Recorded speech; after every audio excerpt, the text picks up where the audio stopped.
जय शिवराय. येणाऱ्या 2 दिवसामध्ये म्हणजे 12 डिसेंबरला माझा आणि संजनाचा मुलगा आदित्यवर्धन याचा वाढदिवस आहे.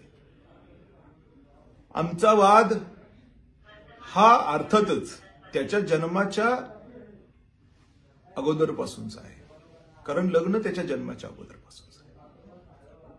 त्याच्यात त्याला का ओढायचा म्हणून मी निर्णय केला की त्याला ओढायचं नाही आता, त्याला 29ला पुढे करायचं आहे.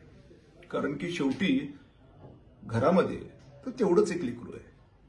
मात्र त्याला प्रॉपर्टी ट्रान्सफर करत असताना ज्या अडचणी आल्या की त्यावेळेला संजनाने विरोध केला, ज्याचे डॉक्युमेंट्स माझ्याकडे आहेत. स्वतःच्या मुलाला प्रॉपर्टी देण्याला कोण बाई विरोध करते. तोच प्रकार मला आता जाणवतोय, कारण का कन्नड शहरामध्ये मी आदित्यच्या वाढदिवसाचे बोर्ड्स लावलेत, मात्र संजनाच्या एकाही कार्यकर्त्यांनी किंवा तिने बोर्ड लावलेला नाहीये.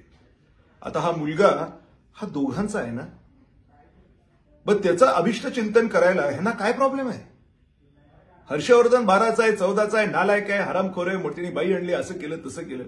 भगवंताला माहिती काय खरं आणि काय खोटं. पण वाटेल तितके माझ्यावरती आरोप ठेवून इलेक्शन्समध्ये ईव्हीएम आणि काउंटिंग घोटाळे करून काय करायचं नाही ते सगळं करून तुम्ही ते पद मिळवलंय. ठीक आहे, अभिनंदन आहे तुमचं. तरी सुद्धा का, कारण की ठीक आहे बाबा, तुम्हाला मिळालं ना, चला समाधान आहे आम्हाला, पण आम्हाला वाईट नाही आहे.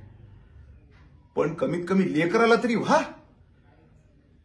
नवऱ्याला नाही झालात नका हो, पण लेकराला व्हा. म्हणून मी सर्व कार्यकर्त्यांना त्यांच्या विनंती करतो हात जोडून, अरे लेकरू माझंच नाहीये, तुमचं पण आहे. लावा बोर्ड्स. 12 डिसेंबरला फक्त हर्षवर्धनचे बोर्ड नाही दिसले पाहिजे, संजनाचे पण बोर्ड दिसले पाहिजे की आदित्यवर्धनचं अनिष्ट चिंतन. आणि जर तुम्ही तेही नाही करू शकलात ना, तुमच्यातला क्रूरपणा हा आता माझ्या बाबतीतच नाही राहिला, तर तो आदित्यच्या बाबतीतही तुम्ही सुरू केलाय. हे निदर्शनास लोकांच्या येईल.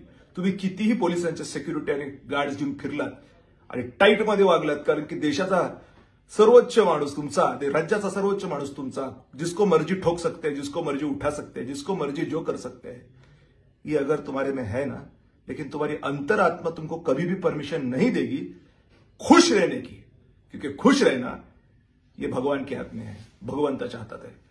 तुम्ही मर्सिडीज गाड्या घेऊन फिरू शकता, पण तुम्ही खुश नाही राहू शकत. बॉस, खुश राहायचं असेल तर भगवान परमात्म्याचं जे सत्य आहे ते अंतरात्म्याला पटलं पाहिजे, तेव्हा अंतरात्मा तुम्हाला खुश ठेवते. तुम्ही कपडे चांगले घालू शकता, पण तुमच्या चेहऱ्यावरती नॅचरल स्माइल कधी येणार नाही. ते आणायची असेल तर ठीक आहे, मला नाही झालं, किमान आदित्यला तरी व्हा. धन्यवाद. 12 डिसेंबर.